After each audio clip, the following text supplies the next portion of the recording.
Sleep to the stories of the world, the mysteries of crop circles. The night is quiet over the countryside. The moon hangs low above a sea of wheat and barley, its light spilling like silver across the rolling hills. There is no movement, no sound, only the soft whisper of wind and the rhythm of insects in the dark. Then, from the corner of your eye, a shimmer. You stop the car, step out, and there it is. A perfect circle carved into the field, glowing faintly in the moonlight. The stalks are laid down, not broken. Their pattern radiates outward in gentle curves. It feels impossibly deliberate, and yet no one is there. This is where our story begins, in the quiet heart of a mystery that has spanned centuries. The mystery of the crop circles. Long before talk of flying saucers or hoaxes, stories of strange shapes in the fields already existed. In 1678, a pamphlet was printed in Hertfordshire, England. It was called The Mowing Devil. It told of a farmer who refused to pay a man to harvest his oats, saying he'd rather the devil do it. That night, his field appeared to burn with blue fire, and by dawn the stalks were perfectly cut in a circular pattern. People said the devil had done his work well. Even in those early times, circles in crops stirred fear, fascination, and awe. In 1880, a scientist named John Rand Capron wrote to Nature magazine about rings of flattened crops. He believed they were caused by whirlwinds, sudden gusts of air pressing the stalks flat.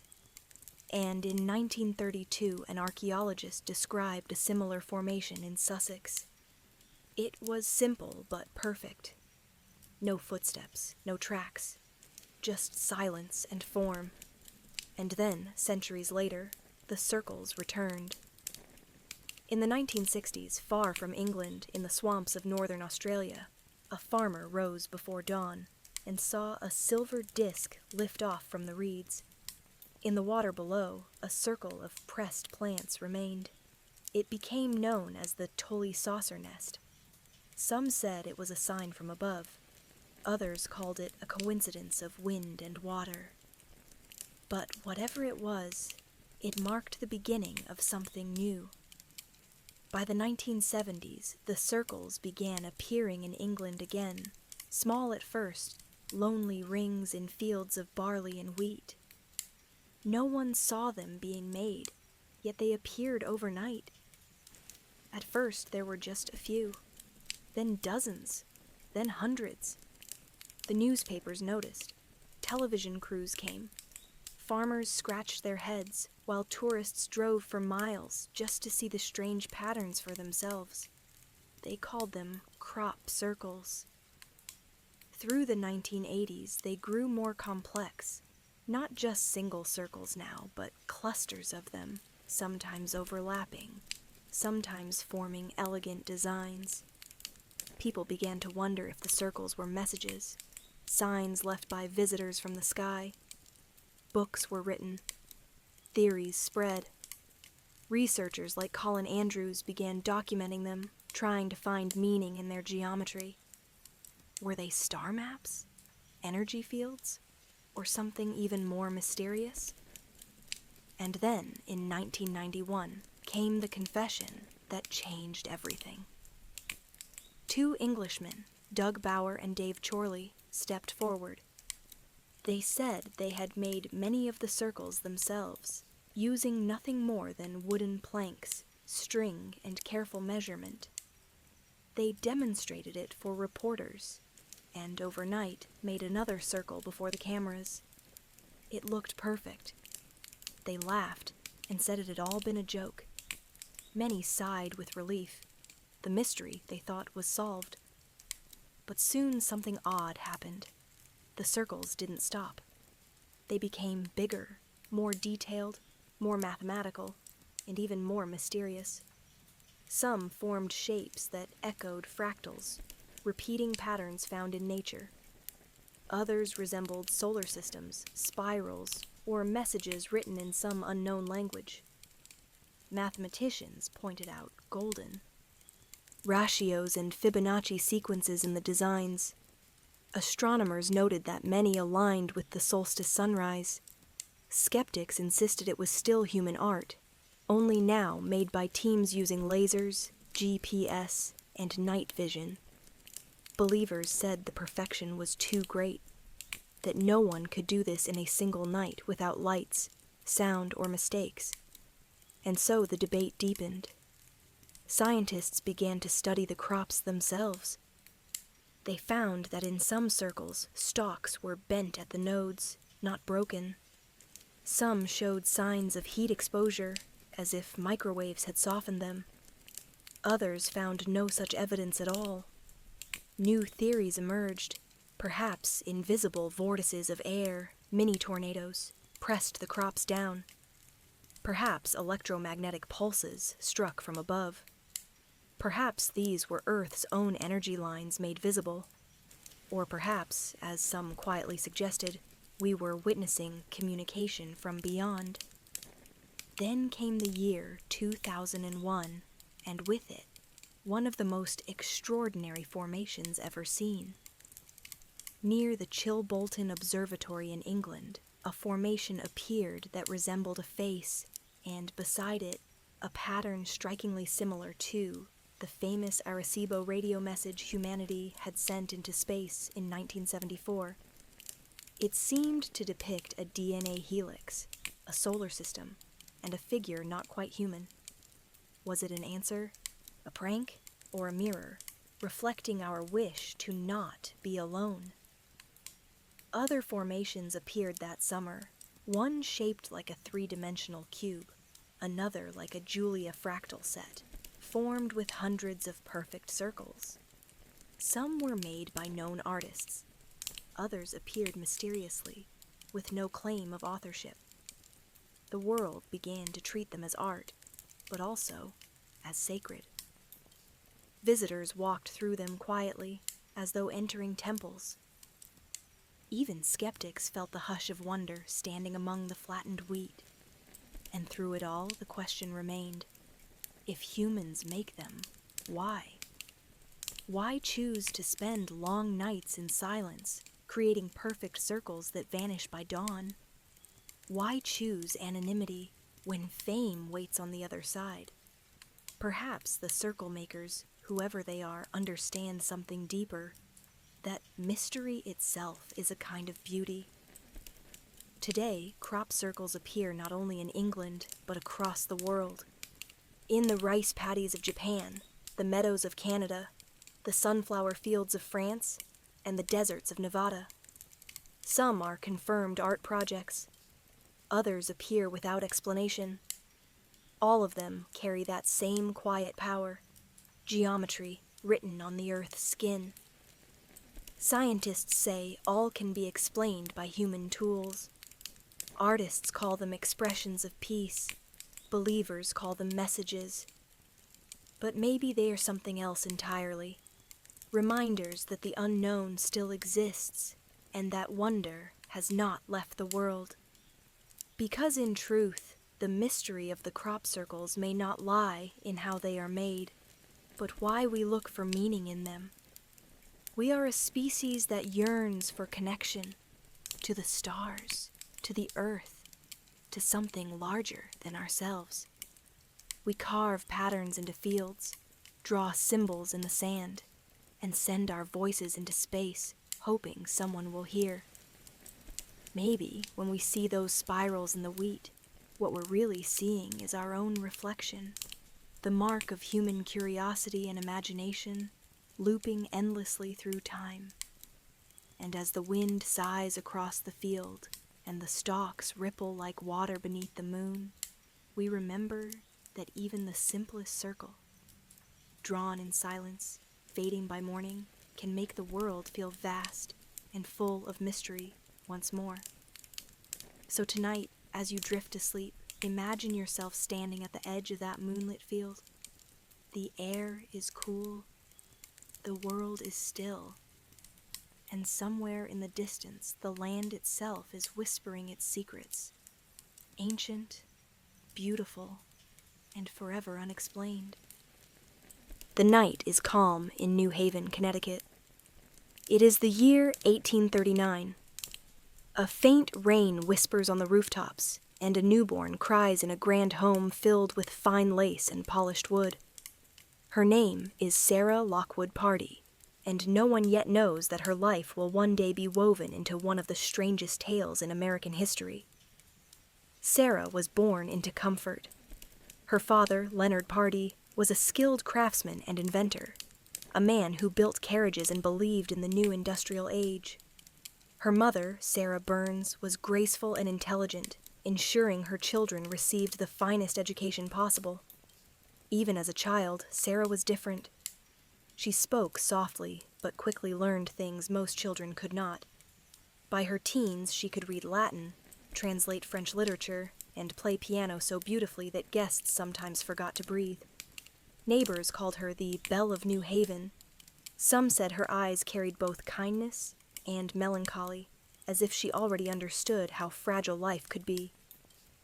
When she was 23, the young and intelligent Sarah Pardee met William Wirt Winchester, heir to the Winchester Repeating Arms Company. Their marriage in 1862 joined two powerful names, Pardee and Winchester, at the height of the American industrial boom. The Winchester rifle was known as the gun that won the West. It was efficient, deadly, and lucrative. Every bullet fired, every rifle sold, echoed coins into the Winchester fortune. But where others saw success, Sarah began to sense something else, a weight beneath the gold. For a time, life was blissful. The couple lived in a fine home in New Haven, surrounded by gardens and laughter. In 1866, they welcomed their first and only child, Annie Pardee Winchester. But happiness proved fleeting. Within 6 weeks, baby Annie fell ill with marasmus, a rare condition where the body fails to absorb nutrients. Sarah watched helplessly as her newborn faded, too weak even to cry. On July 25, 1866, Annie died in her mother's arms. That single loss broke something deep inside her. William tried to comfort her, but grief changes a person's soul in quiet ways. For years, Sarah wore black and rarely spoke above a whisper. The sound of her piano, once bright and hopeful, grew slow and sorrowful, minor keys drifting through long, empty rooms. And then, in 1881, tragedy struck again. Her husband, William, fell ill with tuberculosis.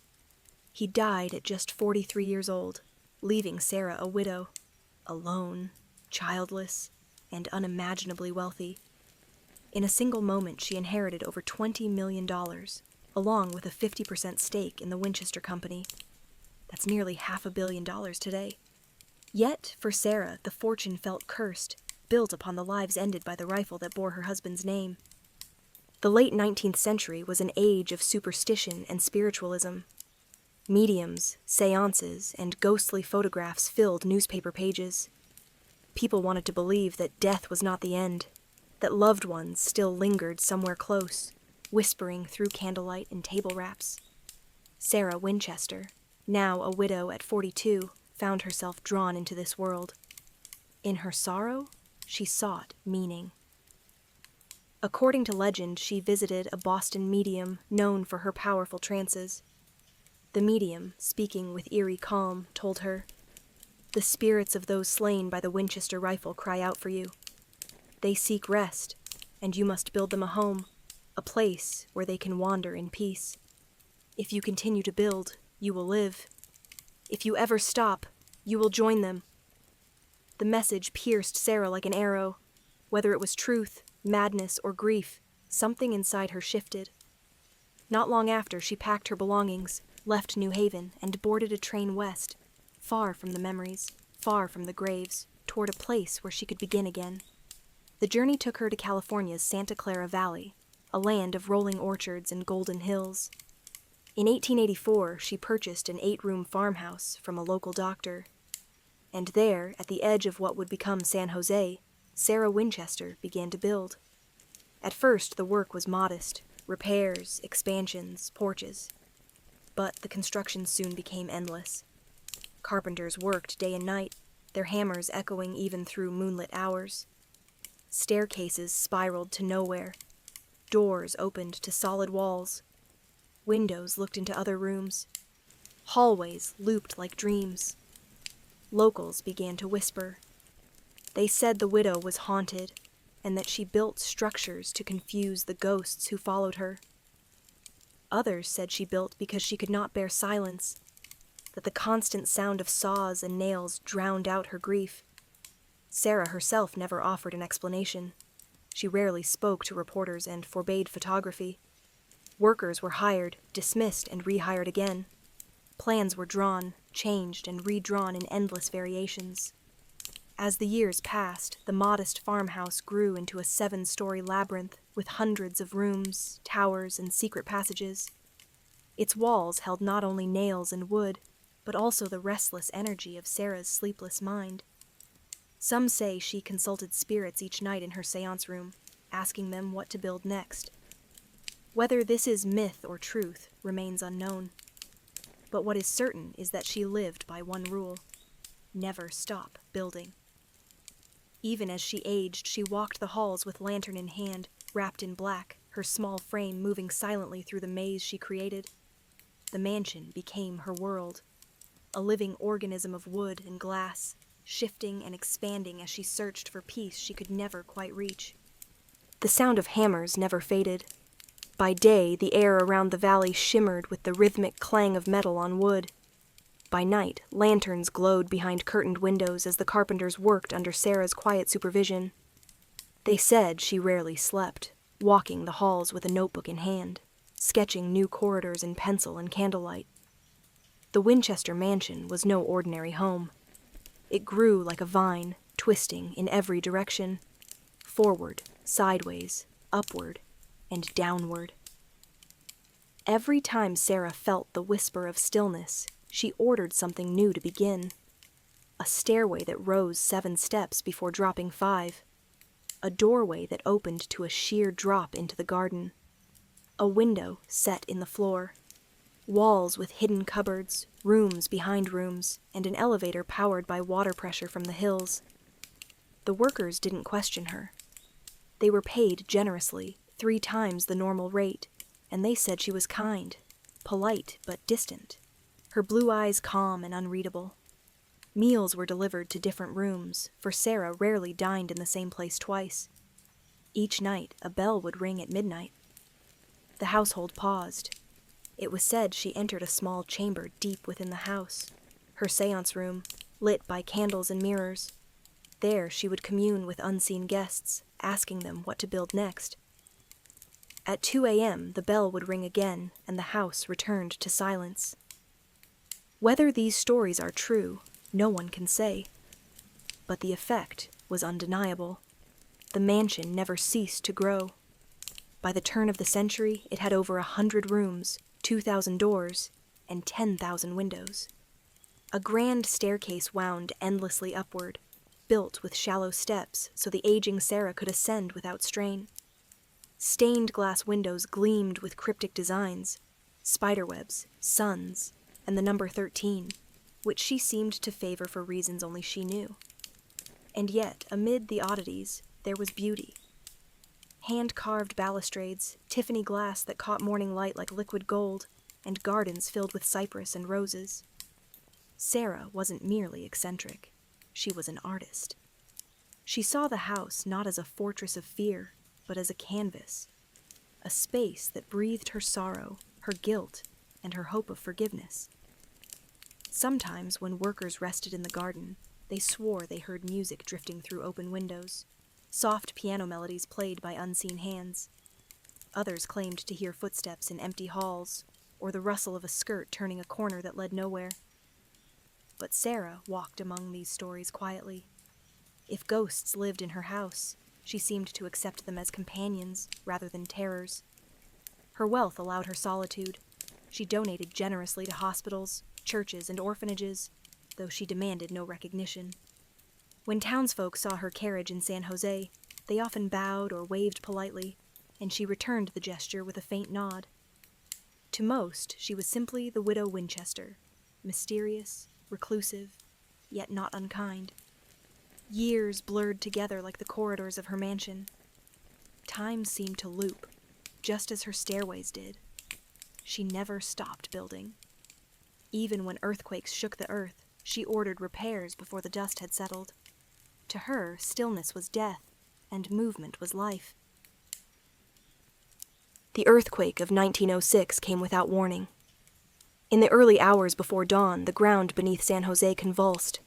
Walls cracked, towers groaned, and the mighty Winchester house shuddered like a living thing. Sarah was in bed when the quake struck. Windows burst inward, and furniture toppled around her. As the rumbling grew, chimneys collapsed, and entire sections of the mansion crumbled into ruin. When the shaking finally ceased, the house had been cut nearly in half. The upper floors were destroyed. Dust and silence filled the air like fog. The servants rushed to find her. They discovered her trapped in her bedroom, pinned behind a heavy door warped by the quake. She was shaken, but alive. When they pried the door open, Sarah stood calm in the debris, holding a single candle. After the disaster, she ordered much of the damaged structure to be sealed off. The 7-story towers were never rebuilt. She reduced the height to 4 stories, fearing the weight of heaven itself might again come crashing down. Still, she resumed construction. Piece by piece, the mansion healed, or perhaps transformed. Some walls were left unfinished. Others were repaired with even stranger designs. She had a door installed that opened directly into open air, 30 feet above the garden. A staircase twisted upon itself like a corkscrew. It was as if the earthquake had changed her dialogue with the spirits, and the new rooms were her attempt to respond. Visitors came rarely. When they did, they described her as small, dignified, always dressed in black, with her silver hair pinned neatly beneath a veil. She would speak gently but briefly, then excuse herself to walk the house, her gloved hand brushing the railings, as though feeling their pulse. She seemed at peace with the strangeness of her life. In her later years, Sarah often sat on her veranda, watching the sunset fade into violet shadows across the orchards. Neighbors sometimes heard her humming, the same soft tune she once played on piano in New Haven so many years ago. The song lingered on the wind, mingling with the creaks and sighs of the mansion. At night, servants said she would light a single candle and wander the halls alone, stopping to study the patterns in the wood. Some believed she still spoke to her lost husband and child, guiding them through the maze she had built, a house where no soul could ever be trapped, because no room was ever truly finished. Night falls softly over the valley. The house exhales. The last workmen have gone home, and only the chirp of crickets and the faint hum of the wind move through the gardens. Somewhere inside the maze of rooms, a single bell tolls 12. Sarah Winchester moves slowly down a narrow corridor, candle in hand. The flame trembles as she passes mirrors and windows that look upon more mirrors and more windows. She stops before a small secret door, her séance room.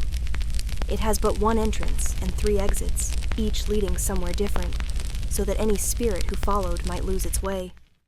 Inside, the walls are paneled in polished wood, the air thick with the scent of wax and lavender. A small round table sits in the center, holding a brass bell, a speaking trumpet, and a shallow bowl of water that reflects the candlelight like liquid gold. Sarah sets the candle down and closes her eyes. She whispers.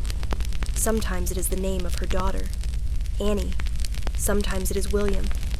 Sometimes it has no name at all, only a question sent into the unseen. Am I forgiven yet? No one ever heard the replies, but workers would later say that when the bell rang at 2 a.m, the widow would emerge, pale but calm, carrying new sketches for rooms yet to be built. Somehow, the spirits always had new ideas. By 1910, the mansion had grown to over 160 rooms with 47 fireplaces, 13 bathrooms, 10,000 windows, and 2,000 doors. It was an architectural riddle, a living labyrinth, part dream, part confession. Guests who were invited to stay rare though they were, often became lost for hours, laughing nervously as they turned a corner that brought them back to where they began. But for Sarah, the maze was home. She had grown old within its wooden veins, her hair silver, her hands delicate and spotted with time. Each morning she rode in her carriage through the orchards, nodding politely to townsfolk who whispered stories about the haunted lady. Each evening she returned to her house of constant motion. And yet, beneath the legend, there was tenderness. She loved her servants, paid them well, and remembered their birthdays. She kept gardens filled with roses, daffodils, and fruit trees whose scent drifted through the open windows. Children from the town would sometimes leave small flowers by her gate, and she would send baskets of pears in return. To those who truly knew her, Sarah Winchester was not a madwoman, but a gentle soul searching for peace in her own peculiar way. The spirits she built for might have been real, or they might have been her grief given shape. Either way, the building was her prayer. As the years pressed on, her steps grew slower, her nights longer. The work never ceased. Even when she could no longer climb the stairs, she ordered ramps to be built so she could still tour her creation. Every creak of the floorboard, every sigh of the wind through the eaves felt to her like conversation. It was a spring evening in 1922 when the hammers fell silent. For the first time in 38 years, no carpenter worked through the night. The widow had gone to her room after midnight, leaving instructions for a new design to begin the next day. A sunroom filled with stained glass shaped like spiderwebs, her favorite motif of protection. But before dawn, she passed away quietly in her sleep. The candle at her bedside had burned down to nothing. When word spread, the workers stopped their tools and set them down where they stood. One by one, they walked out of the house, leaving nails half-driven and boards half-cut. The mansion froze in the middle of its breath. Sarah Winchester was gone. She was 82 years old. In her will, a document written in flowing, steady handwriting, she left her fortune to distant relatives and to charity. The house, however, she left to no one in particular. It was soon sold, and the new owners discovered what she had built. A home with miles of hallways, secret passages, staircases that met the ceiling, doors that opened into thin air, and windows set in the floor. They counted 13 bathrooms, 13 hooks in some closets, and chandeliers modified to hold 13 candles. Everywhere, the number reappeared, her quiet superstition woven into the wood itself. Reporters swarmed to see it. They called it the Winchester Mystery House. They said it was haunted, cursed, or enchanted, depending on the headline.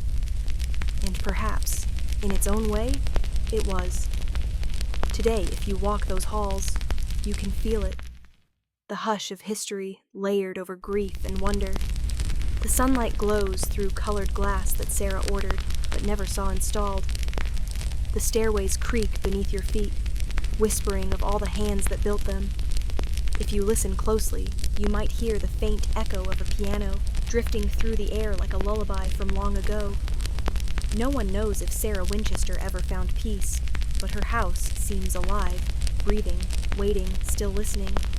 Maybe she never stopped building because she knew that endings are illusions.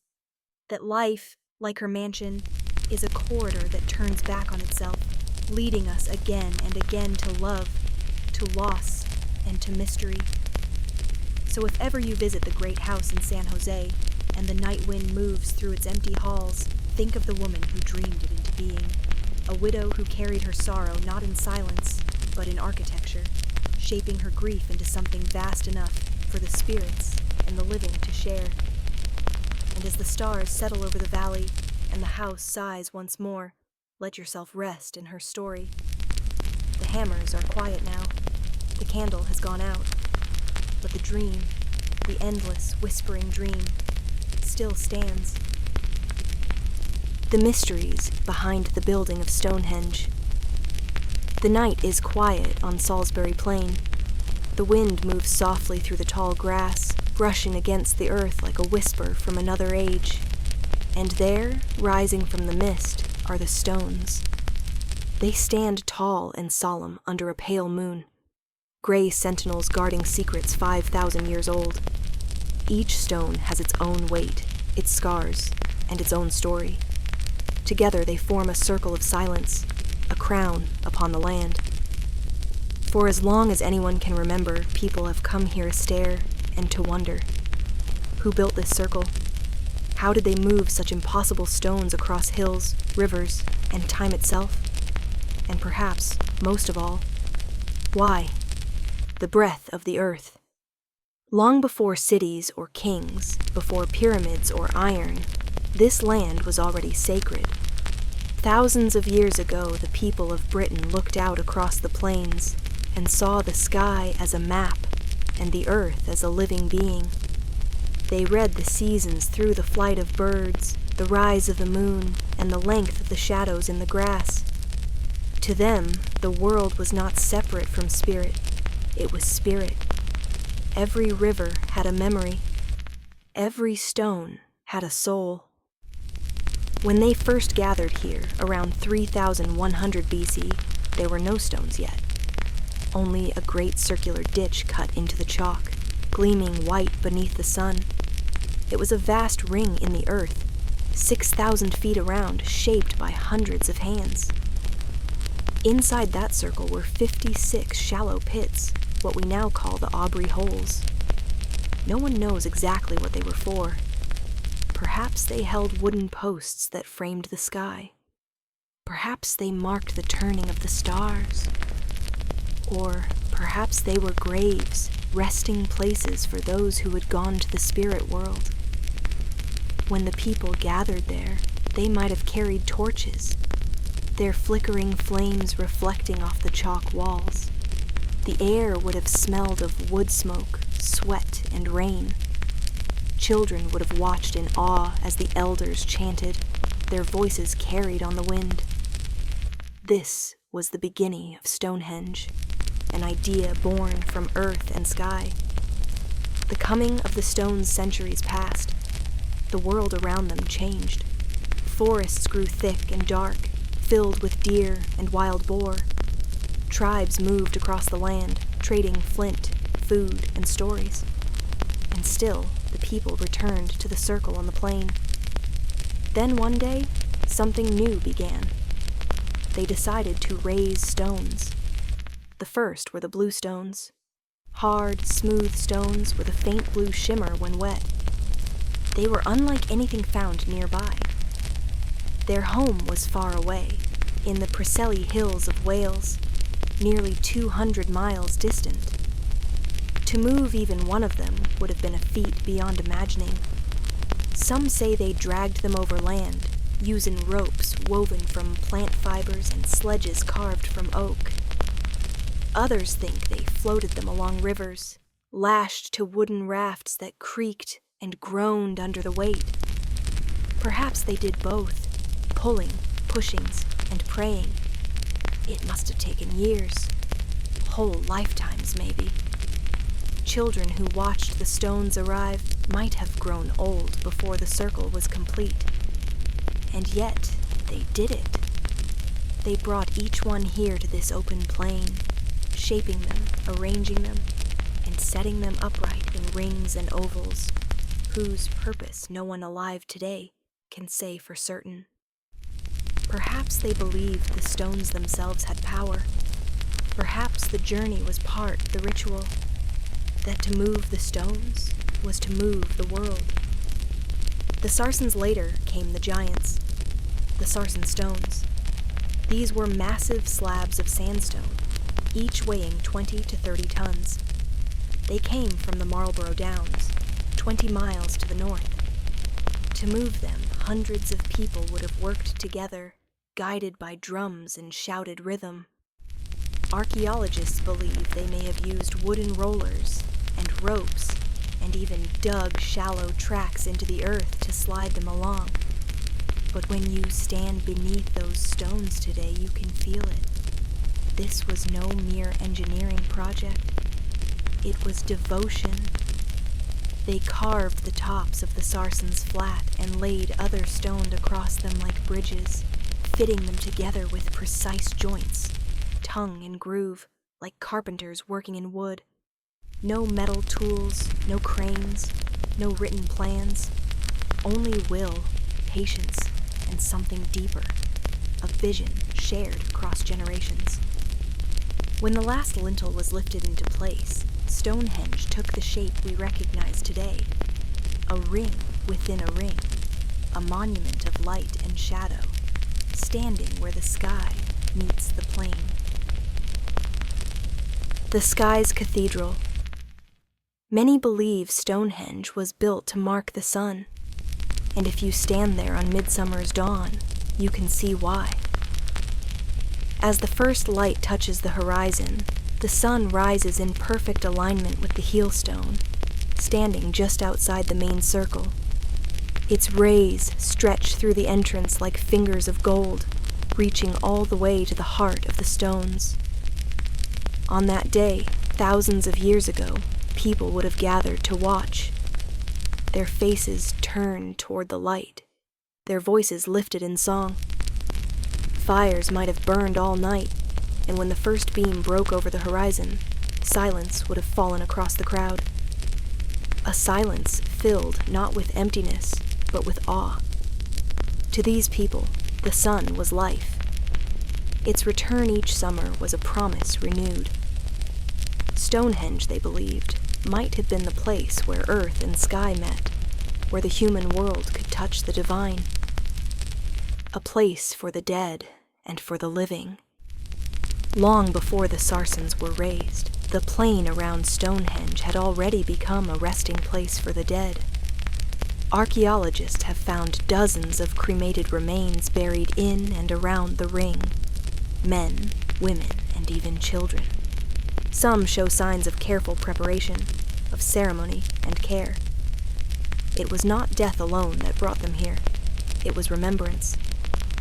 Nearby, at Durrington Walls, traces of a great settlement have been found. Wooden houses, pottery, tools, animal bones, all signs of a bustling community. Some believe the people who built Stonehenge lived there. Others think it was a festival site, a place of gathering before great rituals on the plain. Between Durrington Walls and Stonehenge runs an ancient avenue carved into the earth. It leads to the River Avon, as if guiding souls from water to stone, from the world of the living to the world of the dead. Many archaeologists think that Durrington represented life and celebration, while Stonehenge represented eternity and the ancestors. Together, they formed a bridge across existence. The healing circle. Another theory says Stonehenge was a place of healing.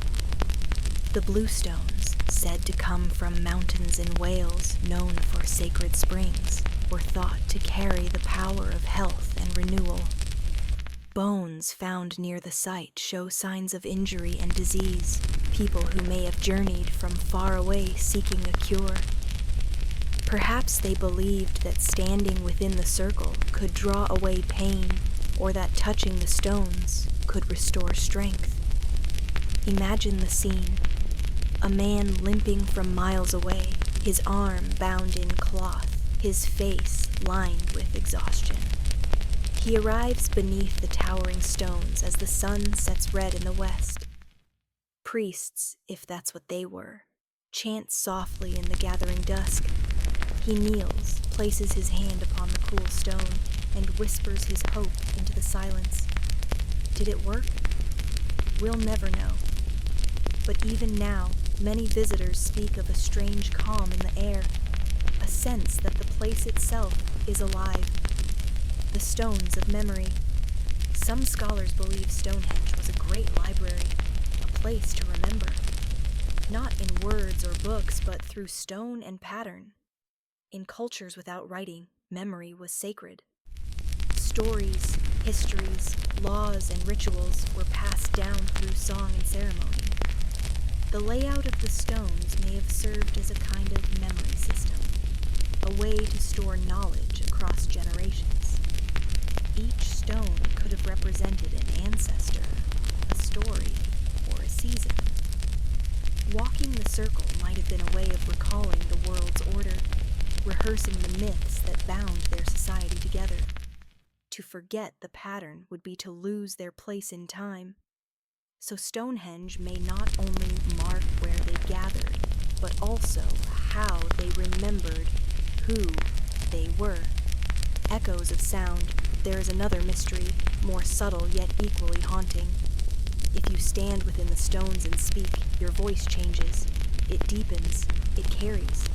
Sound lingers, bouncing from one slab to another. Some researchers believe this was deliberate, that the builders understood how sound moved through stone and space. They might have used it during rituals, creating echoes that made their chants seem otherworldly, as if the gods themselves were answering. The circle may have been made for sound as well as sight, an earth instrument tuned to the sky. Legends through time. As centuries passed, Stonehenge slipped into legend. When the Romans came, they wondered who had built it. When medieval monks walked its fields, they said it was the work of giants, or of Merlin, the wizard who moved mountains. The Druids of later ages claimed it as their temple, a place of ancient power. Even poets of the 18th and 19th centuries stood before it in awe, calling it a temple of the winds, a clock of the heavens, and a memory of man's first faith. Everyone who saw it left with the same feeling, a quiet stirring of something older than words.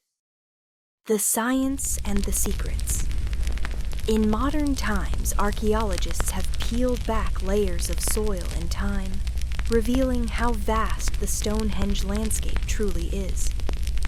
Using ground-penetrating radar and laser scanning, they've discovered hidden ditches, burial mounds, and wooden circles buried beneath fields of grass. It turns out Stonehenge is only one piece of a sprawling network of sacred sites stretching for miles. They've traced the chemical fingerprints of the stones, proving that the Sarsens came from a single ridge of land 20 miles north. They've mapped ancient roads leading toward the monument, suggesting planned routes for festivals or processions. They've even found animal bones near Durrington walls that came from as far away as Scotland, evidence that people traveled enormous distances to be part of whatever Stonehenge once was. And still, the final answers elude us. For every discovery, a dozen new questions arise. It's as if the stones themselves are playing a game of silence, allowing us to see just enough to keep us wondering. The builder's world. The people who built Stonehenge lived lives that were simple on the surface, but full of meaning. They hunted, farmed, and fished. They built homes of timber and thatch, and painted their pottery with spirals and lines that echoed the shapes of stars. They carved tiny figurines from bone and stone, perhaps gods, perhaps ancestors. They raised children who grew to work beside them, and who learned to read the land and the seasons. In the evenings, they would have gathered by the fire, telling stories while the night wind whistled through the plains. Maybe they looked toward the dark horizon, where Stonehenge stood, and saw it glowing faintly in the moonlight. To them, it must have felt eternal, a bond between their world and something greater. Seasons of the stones. If you visit Stonehenge in the summer, the air hums with warmth and the buzzing of bees. Ease, the stones seem almost gently standing, bathed in golden light. In winter, it's different. The wind cuts cold across the plain, and the stones turn black against the snow. In the deep silence of January, they feel alive, as if breathing frost. Imagine those ancient people standing. They are present in each season, watching, listening, and waiting. The circle may have been their calendar, their compass, their altar, and and their memory. I have been their calendar, their compass, their altar, their memory. It was never just one thing. It was everything. The silence of the ages. Time has eroded much, but not the feeling. When you stand among the stones today, the world seems to fall away. The hum of cars fades away, and the chatter of tourists becomes quiet. Tourists grow quiet. Of tourists grows quiet. You feel the weight of centuries pressing gently on your shoulders. Each stone holds the warmth of the sun by day and the cool breath of stars by night. Each one has witnessed births, deaths, storms, and solstices beyond counting. It is said that those who listen closely can still hear the echo of drums, the murmur of voices carried on the wind. Perhaps that is only imagination. Or perhaps imagination is exactly what the builders hoped to awaken. The meaning of mystery. We live in an age of answers. We like explanations, diagrams, and proofs. But Stonehenge resists all that. It is not meant to be solved. It is meant to be felt. It reminds us that mystery has its own power, that sometimes not knowing is what keeps wonder alive. And in that way, the people who built Stonehenge succeeded.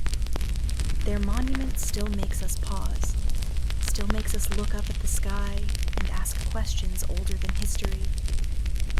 Epilogue: the stones remain. The wind moves again across Salisbury Plain.